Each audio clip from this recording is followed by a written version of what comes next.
Hi, I'm Samara Klar, and I'm an associate professor at the School of Government and Public Policy at the University of Arizona. The truth is, I'm not that interested in what politicians do or say. I'm much more interested in people, what people say and think about something as complicated as politics.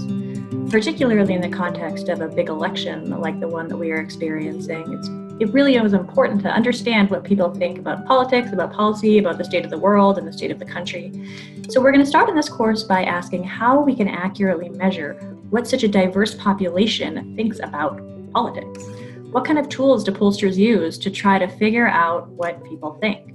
Should we look to polls as predictions for the future? Should we trust the polls? Aside from these more technical aspects of polling, I'm going to ask three really big questions in this course, and I hope I'll be able to provide some tools to help us answer them. The first is, where do our preferences come from? Especially when it comes to something so complicated like politics. Political scientists tend to find that there's all sorts of cues in our day-to-day life that allow people to form accurate, meaningful perceptions of politics.